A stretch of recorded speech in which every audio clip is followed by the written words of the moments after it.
Meu povo, o desafio de hoje é muito simples. Invista na sua família. Invista na sua casa. Invista na sua família. E quando a gente fala sobre isso, invista na sua família, o que é que vem à sua cabeça? E eu usei essa palavra de propósito. Eu até coloquei na arte, na próxima slide tem tempo, vida, dinheiro, ação, água, tudo que tinha aí presente nessa foto. Quando nós pensamos em investir na nossa família, é impressionante como nós temos o dinheiro como lente. É interessante quando nós olhamos e achamos que tempo é dinheiro. Então eu preciso dedicar tempo para ganhar dinheiro, para poder abençoar a minha família. E como isso pode ser uma cilada? O dinheiro, como aquilo que nos traz segurança, nos bens que nós possuímos e que valor eles têm dentro da nossa casa. A poupança que a gente tem, ou alguma reserva, para cuidar do nosso futuro. Que tipo de poupança você tem feito? Eu estou usando uma linguagem que é uma linguagem mais de dinheiro, mas eu não estou aqui hoje para falar de dinheiro. A água, o que é que a água tem a ver com tudo isso? A água é aquilo mais básico que nós precisamos para viver. E nós estamos caindo na cilada de acharmos que o que nós precisamos para viver e para ter uma boa família é dinheiro. É condições, são condições melhores, posses. As nossas ações, elas acabam girando em torno disso. Então quando eu digo invista na sua família, eu não estou falando de dinheiro. Eu estou falando daquilo que de fato importa. Daquilo que de fato tem valor. De uma ação que de fato plante algo que fique. De um tempo que não gere rendimentos financeiros, mas que gere outros rendimentos na sua casa e na sua família. Uma poupança relacional. A gente vai depois falar sobre isso. Mas o texto que eu queria pensar hoje para falar para vocês é um texto de Jó. Vixe, pastor, Jó? Eu disse, é Jó. Primeiro capítulo de Jó tem quase que 3 prólogos, ali 3 inícios. E o primeiro prólogo, do versículo 1 ao versículo 5, mostra como era a vida de Jó. Queria ler com vocês. Lá em Jó capítulo 1, do versículo 1 ao 5. Na terra de Uz, havia um homem chamado Jó. Ele era homem íntegro e justo, ele temia a Deus e evitava fazer o mal. Ele tinha 7 filhos e 3 filhas. Possuía 7.000 ovelhas, 3.000 camelos, 500 juntas de boi e 500 jumentas. Além disso, ele tinha muita gente ao seu serviço. Era o homem mais importante do Oriente. Os seus filhos costumavam dar banquetes em casa, um de cada vez. E eles convidavam as suas 3 irmãs para comerem e beberem com eles. Terminando um período de banquetes, Jó mandava chamá-los e os purificava. De madrugada ele oferecia um holocausto em favor de cada um deles, pois pensava, talvez os meus filhos tenham em seu coração pecado e amaldiçoado Deus. Esta era a prática constante de Jó. Eu queria destrinchar esse texto com vocês. Primeiro que o versículo 1, ele diz que na terra de Uz havia um homem chamado Jó. Esse homem era íntegro e justo. Temia a Deus e evitava o mal. Jó era um homem íntegro. Por que isso é importante para o livro? Porque depois esse homem vai sofrer muito. E geralmente a explicação que se tinha para o sofrimento é que esse homem tinha pecado, por isso ele estava sofrendo. E o texto faz questão de começar dizendo que esse homem, sim, ele era íntegro. Para que serve isso para a gente hoje aqui? Para a gente entender que o que esse homem vivia na sua casa, sim, nós podemos ter como espelho, como exemplo, como inspiração, para a gente viver na casa da gente. Então Jó é colocado como um homem que temia a Deus, que se afastava do mal, um homem justo, um homem íntegro. Então as práticas dele, nós podemos olhar para elas com mais atenção. E dizer, ei, isso é interessante. Porque nos versículos seguintes, ele vai só mostrar e provar como Jó era um homem bom. Então primeiro a gente vai entender que Jó sim era um homem íntegro, e que nós podemos tomar aquilo que ele vivia, fazendo as adaptações necessárias para as realidades de hoje, para a gente aplicar na nossa casa e aplicar na nossa família. E aí vamos ao versículo 2. Ele tinha 7 filhos e 3 filhas. Calma que eu não estou dizendo para você fazer isso. Ele possuía 7.000 ovelhas, 3.000 camelos, 500 juntas de boi e 500 jumentas. Além disso, ele tinha muita gente ao seu serviço. Ele era o homem mais importante do Oriente. E aí eu faço uma pergunta para você. O que tem mais valor nesse versículo? Quem tem mais valor neste versículo? Quem tem mais valor? Meu povo, é impressionante como nós temos a lente de Mamon, né, do dinheiro, ela é uma lente que a gente usa para avaliar o valor das pessoas e avaliar um bocado de coisa.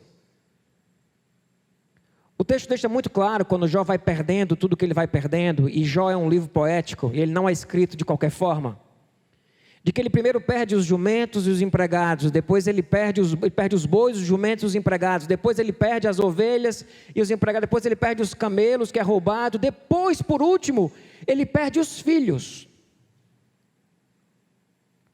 É como se o texto tivesse a intenção de ir agravando a perda, até ele perder aquilo que era o mais importante. O mais importante não são os bens que nós possuímos, não é a nossa capacidade econômica e financeira. O mais importante da nossa casa são as pessoas. E acredite, nós precisamos lembrar disso todos os dias. Porque até mesmo o valor das pessoas, nós aferimos, nós determinamos a partir de uma lente do dinheiro e do poder econômico. Qual é o filho que tem mais valor? Aí vão dizer, todos os filhos têm o mesmo valor. Isso é resposta clássica. Qual é o filho que tem mais valor? Será que não é o filho que produz mais? Será que não é o filho que consegue uma ascensão maior? Ele não passa a ser tratado de uma forma diferente? Que lente é essa? No casal, quem que vale mais? É quem sustenta? É quem consegue manter a casa sozinho, mesmo que o outro pare de produzir? Ou quando um só produz, é esse que tem mais valor?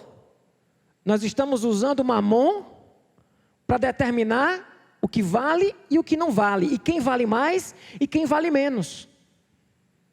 Jesus disse que se você vê uma pessoa muito bem vestida e você for colocar essa pessoa no lugar de destaque, depois você pega uma outra pessoa que está ali mal vestida e você trata ela diferente, você está fazendo acepção de pessoas. Tiago fala disso também de forma muito clara. Nós não valemos o que possuímos. As pessoas na nossa casa, elas precisam ser mais importantes. E cuidado com a cilada de dizer que o que eu estou fazendo é pelas pessoas. Quando às vezes você está fazendo pela sua insegurança, pela sua falta de fé, você está fazendo simplesmente para alimentar a sua própria angústia, para regar de algum alívio a angústia que existe no teu coração. Nós precisamos lembrar o tempo todo. As pessoas são mais importantes. O meu cônjuge é mais importante, os meus filhos são mais importantes do que o dinheiro, do que as coisas que eu possuo. Isso é fundamental para que nós possamos fazer um investimento correto na nossa casa.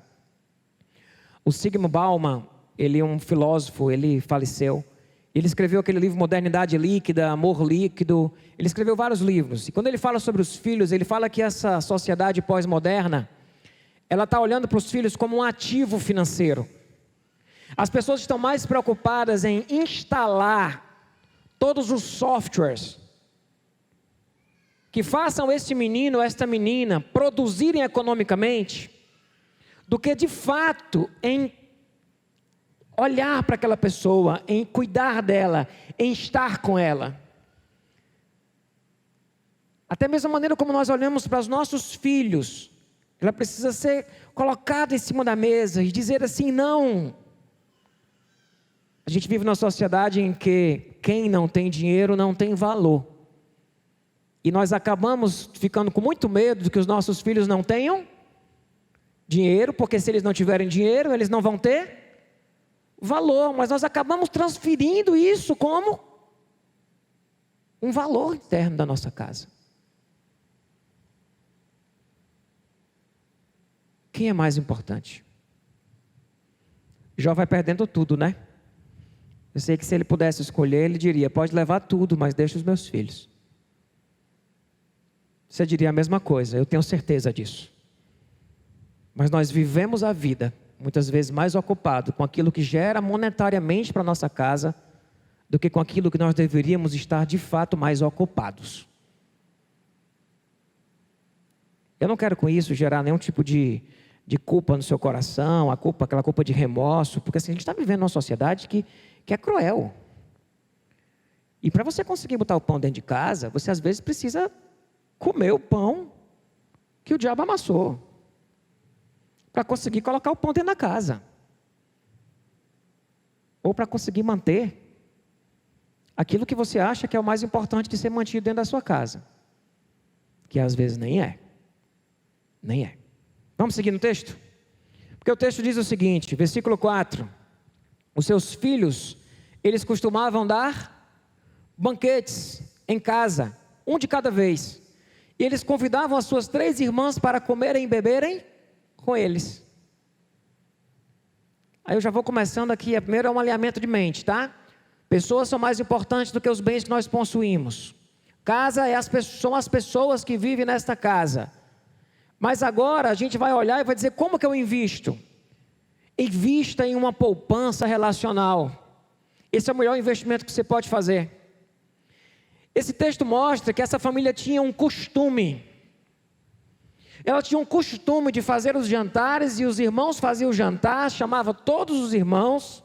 Eu sei que essa cena parece para muitos aqui a cena do inferno. Mas ele fazia o jantar e chamava todos os irmãos e as 3 irmãs e juntava todo mundo para estar junto. Era um costume. Como era de costume, o texto faz menção disso. Quem criou esse costume, meu povo? Quem criou esse costume? Nós precisamos investir em uma poupança relacional dentro da nossa casa. Quando eu passei um tempo sabático fora, que eu fui para Austin, teve um tempo que o John Burke, que era o pastor daquela igreja proibida, a entrada de pessoas perfeitas, ele foi com a esposa dele, lá para a nossa casa, onde a gente morava lá no Texas. E ele foi para jantar lá em casa. A Aninha fez muqueca, a Aninha fez pão de queijo, a Aninha fez um bocado de coisa para eles comerem. Eles foram lá para casa, ele, a esposa e os 2 filhos, jovens já. E teve uma hora que a gente colocou uma música, ele levantou, pegou a filha assim pela mão e começou a dançar com ela, lá no salão da nossa casa, assim. E aí eu falei, John, que legal, né, essa relação que você tem aí com as suas filhas, né? Aí o Google Tradutor falou para ele, né, o que eu tinha falado. Não, foi eu mesmo, ele entendeu. Que legal essa relação que você tem com as suas filhas. Ele parou para mim e disse, mas isso daqui que eu tenho hoje com eles, eu precisei investir muito lá atrás. Eu não tenho isso aqui à toa, do nada. Não caiu do céu aqui dentro do apartamento de vocês. Isso foi resultado de muito investimento de poupança relacional. E nós precisamos de costumes que gerem isso. Eu lembro que da minha avó, ela tinha um costume, que foi incentivado pela minha mãe, dia de quinta-feira, todo mundo ia para a casa dela. Ela tinha 21 netos, ela tinha 5 filhos. Ia todo mundo para a casa dela toda quinta-feira. Era um hábito, era um costume. A gente hoje não tem mais tempo de fazer essas coisas, ninguém tem mais energia de manter um jantar semanal para toda a família junta. Nós não aguentamos mais esse tipo de coisa. Vem em que nós nos tornamos. Nós precisamos estabelecer costumes e hábitos que nos conectem, que invistam em relação. Quantas vezes eu estou em casa e eu estou cansado, eu estou chegando exausto, e parece que os meus filhos, quando dá assim meia-noite, eles resolvem se relacionar. E quantas vezes é nessa hora que eu estou ali investindo na minha poupança relacional, morrendo de sono. E aí vai para uma varanda, fica ali por ali, aí quer comer alguma coisa, vamos pedir, sabe? E aí fica. Eu me quebro todinho. No outro dia, às vezes, assim, eu levanto só a misericórdia de Deus. Teve um investimento ali que foi feito. Eu lembro do meu pai, que sabia que a gente ia chegar em casa, e ele abriu o portão da garagem e ficava sentado num banquinho assim. Vai ser um vigia, esperando a gente chegar. Ele estava investindo numa relação, através de um serviço. Eu lembro dia de sábado, e eu me arrependo muito disso. Me perdoe, pai. Eu acordava ele 6:30 da manhã, para poder a gente andar de bicicleta na rua. 6:30 da manhã, dia de sábado, andar de bicicleta na rua. Ninguém merece isso. Mas esse tipo de coisa vai estabelecendo uma poupança relacional nas nossas relações. E sabe por que ela é importante? Porque vai chegar uma hora que esse pai que abre a porta, esse pai que vai 6:30 da manhã andar de bicicleta, de velocípede, quem sabe, não sabe o que é isso, procura no Google, no meio da rua, vai ter uma hora que ele vai precisar me dar um carão, vai ter uma hora que ele vai precisar me dar uma chamada, que só quem tem lastro sabe que pode dar, e que não vai perder o filho. Muitos pais hoje têm medo de perder os filhos, perder o afeto dos filhos, e não tem lastro para ser duro quando precisa ser duro. O casamento precisa de investimento. Ninguém fica casado se não for por conveniência. Ninguém fica casado muito tempo, e tanto tempo, e tanto tempo, se não tiver investimento nessa relação. Investimento de fato. Investir nessa poupança, ter costumes que ajudem. Eu lembro quando eu namorava com a Aninha, que a gente tinha um negócio que toda quarta-feira era o dia da gente. Que era o dia que a gente não tinha aula, era o dia lá no seminário que a gente não tinha aula, a gente ia para o Tacaruna, lá em Recife, a gente ia assistir um filme, era o dia da gente. Tivesse que estudar, que fazer qualquer coisa, era em outro dia. Depois os meninos pequenos, o dia da gente era segunda-feira, a gente deixava os meninos no 7 de setembro, assim, e dizia assim, vai, em nome de Jesus. E os meninos iam para a aula. E a gente ia almoçar os dois assim, ó, no soro, se refazendo. Tempo da gente. Se você não tem um costume, não estabelece isso na rotina, nós seremos engolidos. Eu tive uma ideia quando os meninos nasceram, que todo dia do aniversário deles, eu ia estar com eles. Não ia marcar nada. Tipo, o Tiago nasceu dia 11. Então, todo dia 11 do mês era o dia de eu estar com ele. Todo dia 3, que foi o dia que o Davi nasceu, era o 3 do mês, era o dia de eu estar com ele. Eu vou tirar 2 dias para estar especificamente com os meus filhos. Consegui? Nenhuma vez. Nenhuma vez. Meu plano não deu certo. Mas talvez o coração da gente, quando está alinhado, a gente vai encontrando as formas. Quando a gente entende que isso é importante, a gente vai encontrando o caminho, pessoal. E vai dando certo. Precisamos de costumes estabelecidos na nossa casa, no nosso lar, na nossa relação familiar, que seja um investimento. Que seja um investimento. Vai chegar o tempo dos distanciamentos. Se você não tiver investido relacionalmente com seu filho, pode ser que você se distancie muito. Vai chegar um momento que é dos desgastes, das mágoas. Quanto casamento vem mágoa. se você não tiver investido naquela relação, na sua poupança relacional, afetiva, na hora que as mágoas vêm, parece que não sobra nada, destrói tudo. Jó desenvolveu na sua família o costume deles estarem juntos, investindo na relação deles. O texto faz menção de que eles chamavam as filhas, porque as filhas nem casa tinham que nem eles. A mulher não tinha valor nenhum naquela época. Mas o texto faz menção e ele faz questão de deixar o registro de que as mulheres eram convidadas e que eles não deixavam de chamá-las. Passa desapercebido para a gente no texto, porque nós estamos numa cultura que seria normal.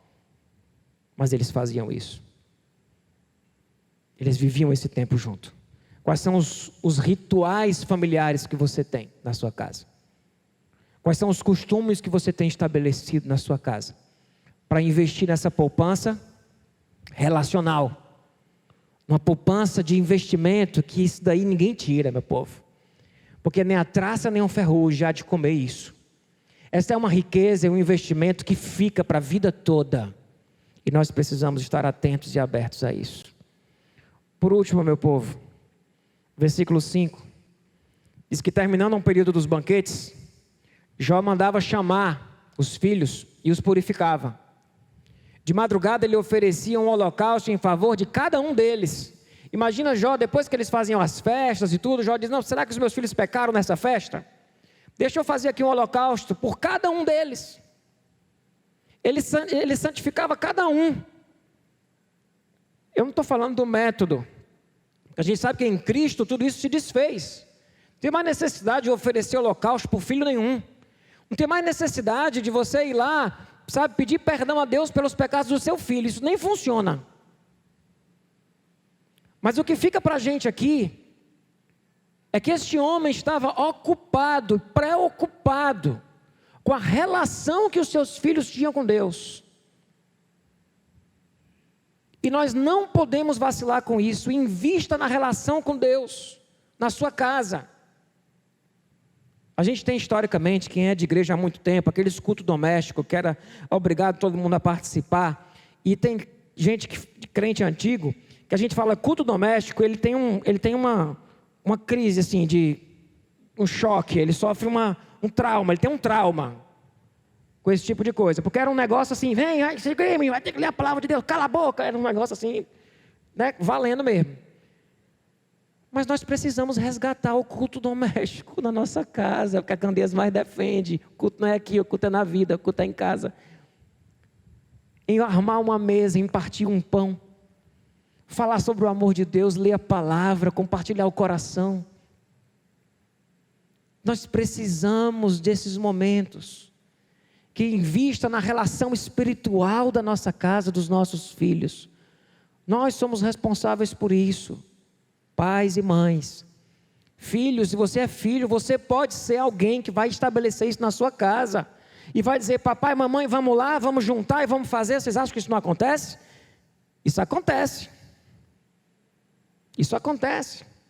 Mas nós precisamos estar atentos a isso. O que é que o texto diz no final? Que esta era a prática.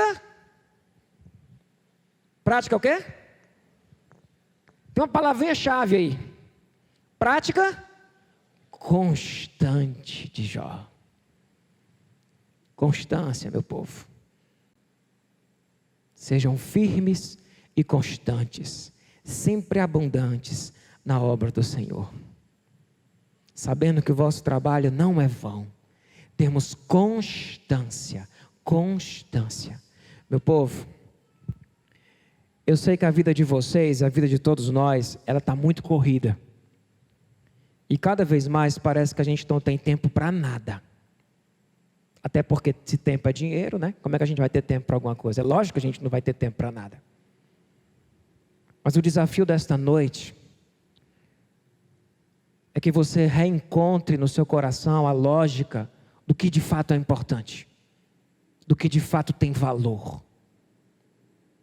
Quem tem valor são as pessoas. São as pessoas. E de que nós precisamos investir em nossa poupança relacional dentro da nossa casa. Quer seja na relação a dois, quer seja na relação com os filhos, com os pais, nós precisamos investir nessa relação. Fazer um fundo de reserva afetivo para os tempos de crise, para os tempos de distanciamento. Fazer um fundo de reserva afetivo para os momentos das mágoas.